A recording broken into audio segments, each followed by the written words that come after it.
আসসালামু আলাইকুম সবাইকে। জোর করে ভালোবাসা গল্পের 9 নম্বর পার্ট। তো বেশি কথা না বলে চলুন গল্প শুরু করা যাক। টিকেট দেওয়া প্রস্তাবে আয়েশা বেগম বেশ খুশি।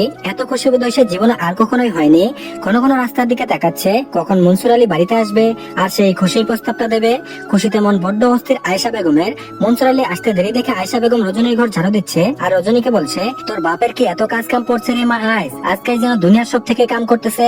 রজনী খাটে বসে আছে দুপা মেলে দিয়ে, রাগে চোখে নিজের মায়ের দিকে তাকিয়ে বলল, আম্মা তুমি বা আজ এত বাবার খোঁজ নিচ্ছ কেন বুঝলাম না। জীবনে তো দেখি না বাবার জন্য এত উতলা হতে। আয়েশা বেগম বলল, অন্যদিন আর একদিন না, আজকে বিশেষ কারণ আছে। আয়েশা বেগমের চোখ মুখে আনন্দের ঝলকানি। রজনী আবারও বলল, আম্মা ওই ছেলে বিয়ের প্রস্তাব দেওয়ার পর থেকে তুমি যেন খুশিতে মাটিতে পা ফেলছো না, কিন্তু কেন? আয়েশা বেগম বলল, কারণ আমার স্বপ্নতেও আসিল না যে এই একখান পোলা আমার মায়ের জন্য বিয়ের প্রস্তাব দিব। রজনী বলল, কেমন পোলা আম্মা? একটা গুন্ডা মাস্তান বেয়াদব ছেলের বিয়ের প্রস্তাবে এইভাবে খুশি হওয়ার কি আছে? আয়েশা বেগম বলল, প্রান্তিক খারাপ পোলা। তোমার এইসব আজে বাজে কথা কে কইছে মা? তোমার বাজান কোনোদিনও মানুষ চিনতে ভুল করে নাই। তুমি তো জানোই তোমার বাজান যেটা বলে ওইটাই আমি মনে প্রাণে বিশ্বাস করি খুব। তোমার বাজান হলো আমার প্রথম চক্ষু। সে দেখার পর যেটা ভালো বলে আমিও সেটাই বিশ্বাস করি মন প্রাণ দিয়ে, আর এই বিশ্বাসেই আমি ঠকি নাই। তোমার বাজান যেদিন বলেছে প্রান্তিক ভালো পোলা, সেদিন থেকে আমার খুব পছন্দ। আমি তাহাজ্জুদ পড়ে আল্লাহরে ডাইকে কইছি, আল্লাহ আমার মায়ের লাগে ভালো একখান পোলার সন্ধান দাও। নামাজের মাঝে আমার প্রান্তিকের কথা মনে উঠেছে। রজনী বলল, আমি আল্লাহকে ডাকি যেন এই ছেলে আমার থেকে 70 হাত দূরে থাকে, আর তুমি আল্লাহকে ডাকো যে এই ছেলের সাথে আমার বিয়ে হয়। বড় লোক ছেলে দেখে কি মাথা একেবারে গেছে আম্মা? আমি সোজা বলে দিচ্ছি, এই ছেলের সাথে আমার বিয়ে দিলে আমি বাড়ি ছেড়ে চলে যাব। আয়েশা বেগম বলল, তোমার বাজান যা ভালো বুঝবে তাই হবে। তুমি এমন বিয়া নিয়ে মুরব্বীর লোকে তর্ক করছো কেন? আমার মাইয়া তো এমন আছিল না। রজনী বলল, তোমার মেয়ে এখন বড় হয়েছে আম্মা, একটু হলেও নিজের ভালো বুঝে। আয়েশা বেগম বলল, বাপ মায়ের থেকে সন্তান কোনোদিন নিজের ভালোবেসে বুঝে না মা। রজনীর কখনো মারামারি করা গুন্ডা টাইপ ছেলে পছন্দ নয়। তাছাড়া প্রান্তিকের অনেক মেয়ের সাথে মেলামেশা করেছে। মাত্র 2-3 বার সাক্ষাতে দুইটা মেয়ে কল দিয়ে কি সব বেশি কথা বলছে। হঠাৎ এমন চরিত্রের একটা ছেলের সাথে বিয়ের কথা শুনে রজনীর শরীরের মাঝে বাজে এক শিহরণ বয়ে গেল। চোখ বন্ধ করে কল্পনা করলো, প্রান্তিকের বিছানায় রোজ রোজ ভিন্ন ভিন্ন নারী, আর সে তার জীবন সঙ্গী হিসেবে এমন ছেলেকে ভাবতেই পারে না। তার উপর মারামারি তো আছেই। ভালোর জন্য হোক আর খারাপের জন্য হোক মারামারি করবে কেন? মানুষের গায়ে হাত দিতে যার হাত কাঁপে না, তার হৃদয়ে দয়া মায়া কি করে সম্ভব? প্রান্তিকের চামচা যে সত্য কথা বলেছে তারই বা কি প্রমাণ? প্রান্তিক নিখুঁত অভিনয়ের ছেলে, এমন ভাবে এসে বিয়ের প্রস্তাব দিল যেন সে সত্যি সত্যি ভীষণ ভালোবেসে ফেলেছে। অথচ জীবনে একাধিক নারী আর নারী। বড় লোকের ছেলে এভাবে কয়টা বিয়ে করবে তার ঠিক নেই। যেভাবে নিখুঁত অভিনয় করতে পারে, যে কোনো মেয়ে গলে গিয়ে বিশ্বাস করবে তার ভালোবাসা সত্য। লাস্ট দিন কলেজে একটা মেয়ের পাশে বসেছিল রজনী। মেয়েটাকে দেখে মডেলের মতো দেখায়। হঠাৎ করে প্রান্তিকের আলোচনা তুলেছিল পাশে বসে থাকা মেয়েটার সাথে। রজনী উকি মেরে দেখছে প্রান্তিকের ছবি, দেখা দেখি করছে আর বলছে, অনেকদিন ধরে আমার পেছনে ঘুরছে, বাদ পাত্তা দিচ্ছি না, আর একটু ঘুরিয়ে নিই তারপর রাজি হবো। সেখান থেকে রজনীর মেজাজ আরো খারাপ। প্রান্তিককে আর সহ্য করতে পারছে না। মা মেয়ের এক প্রকার ঝগড়া শুরু হলো এই বিয়ে নিয়ে। রজনী বলে উঠলো, আমি কিন্তু বাড়ি ছেড়ে চলে যাবো আম্মা, তুমি যদি বাবাকে এই ছেলের প্রস্তাবে কিছু বলো। এর মাঝে প্রিয়তার আগমন। প্রিয়তা রজনীদের বারান্দায় উঠতে উঠতে বলল, বাড়ি ছেড়ে চলে যাবে বুঝতে পেরে আমি নিতে এসেছি। অচেনা এক মেয়েকে দেখে আয়েশা বেগম বেশ কৌতূহল হয়ে জিজ্ঞেস করলেন, তুমি কেডা মা? আসলে চিনি নাই, আগে তো দেখি নাই। রজনী কঠিন কণ্ঠে জবাব দিল, আমার বেস্ট ফ্রেন্ড, যার কথা বলি তোমাদের, ওর নাম প্রিয়তা। প্রিয়তার পোশাক দেখে আয়েশা বেগম বুঝতে পারলো অত্যন্ত ধনী পরিবারের মেয়ে। যদিও প্রিয়তার ব্যাপারে আগেই রজনীর মুখে অনেক শুনেছে। আয়েশা বেগম অমায়িক হাসি দিয়ে বলল, আসো মা, বসো, গরিবের বাড়িতে আইসো। প্রিয়তা বলল, সি সি, এসব কি বলছেন আন্টি? এটা আমার নিজেরই বাড়ি, গরিব বড় লোকের কোনো ব্যাপার নেই। আয়েশা বেগম বলল, তোমার বান্ধবী রাগ করেছে, একটু বুঝাও না মা। প্রিয়তা বলল, কি নিয়ে আন্টি? আয়েশা বেগম বলল, খুব সুন্দর একখান বিবাহের প্রস্তাব আইছে, কিন্তু সে রাজি না। প্রিয়তা বলল, আচ্ছা আন্টি, আজ আমার জন্মদিন, ওকে আমার সাথে আমার বাড়ি নিয়ে যাই, কিন্তু আজও থাকবে আমার সাথে, আমি রাতে ভালোভাবে বুঝাবো। আয়েশা বলল, নিয়ে যাও, কিন্তু রাইতে থাকার দরকার নাই, ওর বাজান অনেক চিন্তা করবো, একটা মাইয়াই তো। প্রিয়তা বলল, আপনি চিন্তা করবেন না আন্টি, আমি অক্ষত অবস্থায় আপনার মেয়েকে ফিরিয়ে দিয়ে যাব। আয়েশা বেগম বলল, বুঝছি মা, কিন্তু ওর বাপ না আইলে আমি অনুমতি দেই কেমনে মা? প্রিয়তা বলল, আঙ্কেলের ফোন নাম্বারটা দিন আন্টি, আমি ফোন দিচ্ছি। আমার বাড়ি এই গ্রামে, কিন্তু এখন শহরে থাকি আমরা। আমার বাবার কথা শুনলে আঙ্কেল কিছুই বলবে না। আয়েশা বলল, ঠিক আছে, কিন্তু আমি রান্না করবো, তুমি খেয়ে দিয়ে একেবারে ওকে নিয়ে যাবা। প্রিয়তা বলল, আজ না আন্টি, দেরি হয়ে যাবে, ওকে রাখতে আসবো, সেদিন খাবো। আয়েশা বেগম রজনীকে বলল, যাও মা, সাবধানে থাকো, কিন্তু গিয়ে তোমার বাবার নাম্বারে ফোন দিও। রজনী রেডি হচ্ছে, একটা 3 পিস পরলো আর সঙ্গে একটা শাড়ি নিল, অনুষ্ঠানের সময় পরবে বলে। প্রিয়তার হাতে একটা ফটো ফ্রেম দিয়ে বলল, তোদের বিয়ের পর এটাই তোর আর ভাইয়ার কাপল ছবি রাখবি, আমার তরফ থেকে সামান্য উপহার। প্রিয়তা ফটো ফ্রেমটা হাতে নিয়ে সেখানে তার আর শ্রাবণের ছবি কল্পনা করে খুশিতে বুকের সাথে জড়িয়ে ধরলো। তারপর রজনীকে জড়িয়ে ধরে বলল, ইস, তোকে যদি আমার ভাইয়ের সাথে বিয়ে দিতে পারতাম না, তোকে দিয়ে আমার আর ওর বিয়ের জন্য ভাইয়াকে পটিয়ে ফেলতাম। রজনী রজনী বলল যাচ্ছি তো তোদের বাড়ি, আর আসবো না, তোর ভাইয়ের বউ হিসেবে থেকে যাব। প্রিয়তা বলল ইয়া আল্লাহ, এই দোয়া তুমি কবুল করো প্লিজ, ভাইয়ার মন থেকে সেই মেয়েকে তুলে নাও। রজনী বলল কোন মেয়ে? প্রিয়তা বলল ভাইয়া যেন কার প্রেমে পড়ে আদো পাগল হয়ে গিয়েছে, এখন সেই মেয়েই লাগবে। প্রিয়তা বলল যাক, অগ্রিম একটা ছেঁকা খেলাম, তোর মুখে তোর ভাইয়ের প্রশংসা শুনে আমি বেশ ক্রাশ ছিলাম, কিন্তু আফসোস প্রকৃতি শূন্য অবস্থা রাখে না কখনো, অন্য কেউ জায়গা দখল করে নিয়েছে। প্রিয়তা বলল থাক, দুঃখ পাস না, নসিবে থাকলে হবেই। রজনী বলল তবে তোর ভাইয়াকে দিয়ে একজনকে টাইট দেবো বুঝলি, প্রয়োজনে ঘুষ লাগলে দেবো। প্রিয়তা বলল ঘুষ না, আমার ভাইয়াকে একটা সিগারেট গিফট করলে সে হ্যাপি হবে। আবার প্রান্তিকের কথা মনে পড়লো রজনীর, পৃথিবীর সব মারামারি করা ছেলেরাই কি সিগারেট প্রিয়? রজনী মজা করে বলল প্রিয়তা তাহলে তোর ভাইয়াকে আমি সিগারেট গিফট দেই। প্রিয়তা বলল আরে দারুণ আইডিয়া, শোন একটা সিগারেট নিয়ে সুন্দর করে গিফট পেপার দিয়ে মুড়িয়ে নিয়ে যাব, তুই আমার ভাইয়াকে দিয়ে বলবি ভাইয়া আপনার জন্য গিফট এনেছি। রজনী বলল আমাকে যদি কিছু বলে আমি এসব পারবো না। প্রিয়তা বলল আরে কিছুই বলবে না, দারুণ মজা হবে। এর মাঝে বাড়িতে শীষ দিতে দিতে প্রবেশ করলো রজনীর ভাই।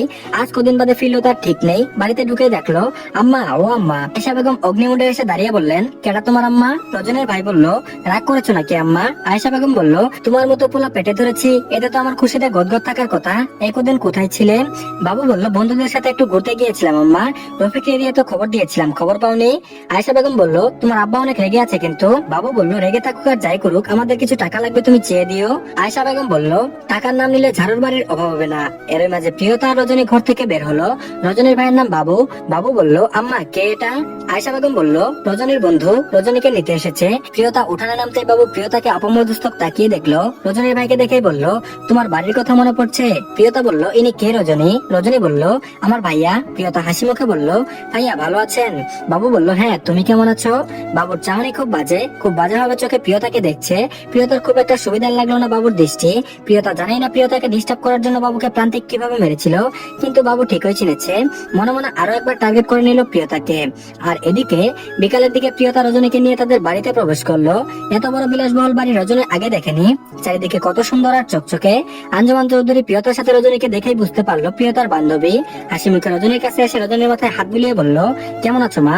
রজনী বলল জি আলহামদুলিল্লাহ আন্টি, আপনি কেমন আছেন? আঞ্জুমান বলল ভালো আছি মা, যাও রেস্ট নাও। প্রিয়তা রজনীকে তার রুমে নিয়ে গেল, ফ্যান ছেড়ে দিয়ে খাটের উপর বসলো। রজনীকে খুব অস্থির দেখাচ্ছে। সে প্রিয়তাকে বলল তোর ভাইয়া কই? আমি সেই বেয়াদবের কথা শেয়ার না করলে শান্তি পাচ্ছি না। প্রিয়তা বলল আচ্ছা চল ভাইয়া রুমে নিয়ে যাচ্ছি, আর গিফট বক্সটাও দিবি কিন্তু। রজনী বলল আমি পারবো না। প্রিয়তা বলল না দিলে আমার ভাইয়া কাজ করে দেবে না কিন্তু। রজনী বলল আচ্ছা দেব। রজনীর হাতে লাল গিফট পেপার দিয়ে মোড়ানো এক প্যাকেট বেনসন সিগারেট, বেশ নার্ভাস দেখাচ্ছে তাকে, চোখে মুখে চিন্তার ছাপ দৃশ্যমান। প্রিয়তার ভাই সম্পর্কে যা শুনেছে তাতে প্রান্তিকের থেকেও ভয়ঙ্কর মনে হচ্ছে। চেনা জানা নেই, এইভাবে সিগারেট দিলে যদি কিছু বলে। রজনী কাচুমাচু চোখ মুখ নিয়ে প্রিয়তাকে বলল আমি পারবো না রে, খুব ভয় হচ্ছে, যদি কিছু বলে। প্রিয়তা বলল আচ্ছা আমি তো বললাম কিছুই বলবে না, তুই শুধু একটা ভাইয়ার সামনে ধরে বলবি আপনার জন্য গিফট নিয়ে এসেছি ভাইয়া, তারপর নিজের সমস্যার কথা বলবি, চল আমার সাথে। প্রিয়তা রজনীকে টানতে টানতে নিয়ে গেল প্রান্তিকের রুমের সামনে। প্রিয়তা খুব করে চাইছে তার ভাইয়ের যেন রজনীকে দেখেই পছন্দ হয়ে যায়, রজনীর মুহে যেন আটকে যায়, সেই মেয়েকে যেন ভুলে যায়। প্রান্তিকের রুমের সামনে গিয়ে প্রিয়তা বলল ভাইয়া ভেতরে আছো? প্রান্তিক বলল হ্যাঁ আছি। প্রিয়তা বলল আসবো? প্রান্তিক বলল পারমিশন কেন নিতে হচ্ছে? প্রিয়তা বলল ভদ্রতা দেখাচ্ছি, সাথে আমার বান্ধবীও আছে, ও তোমার সাথে একটু দেখা করবে, কথা বলবে। প্রান্তিক বলল কি কথা? প্রিয়তা বলল শুধু কথা নয়, তোমার প্রিয় জিনিস গিফট এনেছে, ওর একটা কাজ আছে করে দিও। প্রান্তিক বলল আমার প্রিয় গিফট মানে? প্রিয়তা বলল হ্যাঁ। বলে প্রিয়তা প্রান্তিকের ঘরের দরজা একটু আলগা করলো আর রজনীকে ঘরের ভেতর ধাক্কা মারলো। প্রান্তিকের 3 কোয়ার্টার পরা খালি গায়ে বুঝতে পারলো ঘরে অচেনা একটি মেয়ে প্রবেশ করেছে। দ্রুত উঠে উল্টাপাল্টা দিকে ঘুরে শার্ট নিয়ে গায়ে দিয়ে বোতাম লাগাতে শুরু করলো। রজনী এমনিতেই ভয়ে নার্ভাস হয়ে আছে, এদিক সেদিক কোনো দিকে না তাকিয়ে মাথা নিচু করে দাঁড়ালো, চোখ দুটো একদম ফ্লোরের দিকে নিবদ্ধ। কি করবে, কিভাবে কি শুরু করবে বুঝতে পারছে না। হাতে গিফট ধরে রেখে কাঁচুমাচু সরে নার্ভাস অবস্থায় নিচু সরে বলতে শুরু করলো ভাইয়া প্লিজ, আপনি আমার বড় ভাইয়ের মতো, আমার একটা উপকার করে দিন প্লিজ। একটা গুন্ডা ছেলে আমার পিছু লেগেছে, চরিত্র খারাপ, একাধিক মেয়ের সাথে রিলেশন, এমনকি কলেজে আমার এক ক্লাসমেটের পেছনে ঘুরছে, এসব করে আমার বাড়িতে বিয়ের প্রস্তাব দিয়েছে, আমার মা বাবাও সে বিয়েতে রাজি, আমার জীবনটা নষ্ট হয়ে যাবে, প্লিজ ভাইয়া আমাকে আপনি বাঁচান, এই মুহূর্তে আপনি ছাড়া আর কেউ নেই, প্লিজ আমাকে ফিরিয়ে দিবেন না, আমি আপনার জন্য গিফট এনেছি। রজনীর কণ্ঠস্বর প্রান্তিকের কানে যেতে সমস্ত শরীর যেন ঝিম ধরে গেল প্রান্তিকের। সে কি পেছনে তাকাবে নাকি তাকাবে না? সে যার কণ্ঠস্বর ভাবতে সত্যিই কি সে দাঁড়িয়ে আছে? সে কি ঠিক শুনেও নাকি সারাক্ষণ রজনীর ভাবনায় বুদবুদ থাকে, এখনো ভ্রম থেকে মনে হচ্ছে এটা রজনীর কণ্ঠ? রজনী কাপা কাপা কণ্ঠে গিফট বক্সটা প্রান্তিকের দিকে এগিয়ে দিয়ে বলল নিন ভাইয়া। প্রান্তিক ঘুরে দাঁড়ালো। এবার শার্টের উপরে দুইটা বোতাম খোলা, বাকিগুলো কেবল লাগাচ্ছিল। প্রান্তিক ঘুরে দাঁড়িয়ে রজনীকে দেখতেই অবাক হলো। প্রান্তিক অবাকের চেয়ে যেন বেশি খুশি হলো, কিন্তু রজনী সে প্রান্তিককে দেখে চমকে উঠলো। আত্মা যেন উড়ে গেল, বুকের মাঝে ভয়ানক গতিতে হাতুড়ি দিয়ে বাড়ি দিচ্ছে। তার সমস্ত শরীর যেন কাঁপাকাঁপি শুরু করলো, এখনই পড়ে যাবে। আজকের মতো এত ভয়ঙ্কর পরিস্থিতি তার জীবনে কখনো আসেনি।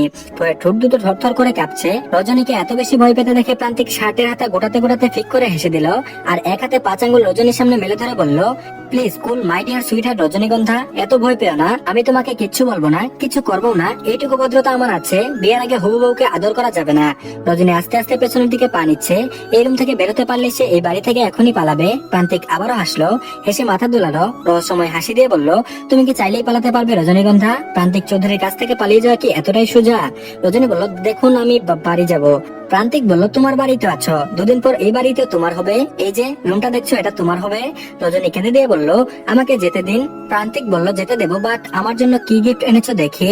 রজনীর হাত কাঁপছে। প্রান্তিক রজনীর কাপা হাত দুটো চেপে ধরলো।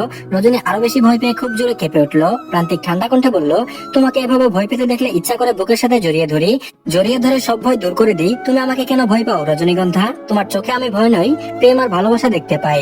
রজনী তখনও ভয়ে কাঁপছে। প্রান্তিক আবারও ঠান্ডা মেজাজে বলল, এভাবে ভয় পেলে কিন্তু আমি ডিরেক্ট হাক করে দেবো। স্বাভাবিক হও, তোমাকে আমার সাথে স্বাভাবিক হতে হবে, না হলে সংসার করবে কিভাবে, আমাকে ভালোবাসবে কিভাবে? এই ভয় নিয়ে কি আর ভালোবাসা হয়? রজনী স্বাভাবিক হওয়ার চেষ্টা করলো। প্রান্তিক রজনীর হাত থেকে বক্সটা নিয়ে খুললো, খুলে দেখলো সিগারেট। প্রান্তিক হো হো করে হেসে উঠলো, হেসে উঠে বলল, সিগারেটের ধোঁয়া সহ্য করতে পারো? রজনী মাথা দুলিয়ে বলল, না। প্রান্তিক সিগারেটের প্যাকেট থেকে একটা সিগারেট নিয়ে দুই ঠোঁটের মাঝে চেপে ধরলো। টেবিল থেকে লাইটার এনে রজনীর হাতে দিল, নিজে রজনীর দুই হাতে ধরে লাইটার জ্বালিয়ে সিগারেট ধরালো। সিগারেটের এক টান দিয়ে রজনীর সামনে থেকে সরে দাঁড়ালো। ঘরের পেছনে দরজা খুলে ধোঁয়া সেদিকে উড়িয়ে দিল। তারপর হাত দিয়ে মুখের কাছ থেকে ধোঁয়া সরানোর চেষ্টা করলো। সিগারেট আর এক টানও দিল না, দেয়ালে চেপে ধরে আগুন নিভালো। আগুন নিভে সিগারেটটা আবারও প্যাকেটে এনে রেখে দিল। রজনী প্রান্তিকের ভাবসাব কিছুই বুঝতে পারলো না। সিগারেট ধরালো, আবার তার থেকে খানিক দূরে গিয়ে ধোঁয়া উড়ালো, আবার সেই সিগারেট এনে প্যাকেট রেখে দিল। রজনীর ভাবনা কাটার আগে প্রান্তিক বলল, আমি কি একমাত্র প্রেমিক যে প্রেমিকের কাছ থেকে সিগারেট গিফট পেয়েছি? এই সিগারেট আমি জাদুঘরে রেখে দিব।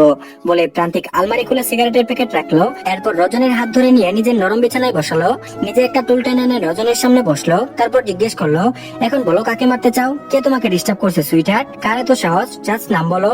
রজনী এখনই কেঁদে দেবে ভাব। প্রান্তিক চৌধুরীকে মারতে হবে তাই তো, ওকে মেরে দেবো। রজনী এমন বাজে সিচুয়েশনে পড়েছে যে কি বলবে বুঝতে পারছে না। প্রান্তিক হেসে বলল, তোমার কি আমাকে মারতে মানুষ ভাড়া করা লাগে? তুমি একবার হেসে দিলে তো আমি একদম শেষ। তো ধন্যবাদ সবাইকে, আজকের পার্টটি এই পর্যন্তই। তো পরবর্তী পার্ট দিলে অবশ্যই কমেন্ট বক্সে লিংক পেয়ে যাবেন। তো সবাই প্লিজ চ্যানেলটিকে সাবস্ক্রাইব করে দিন। আল্লাহ হাফেজ, সবাই ভালো থাকবেন।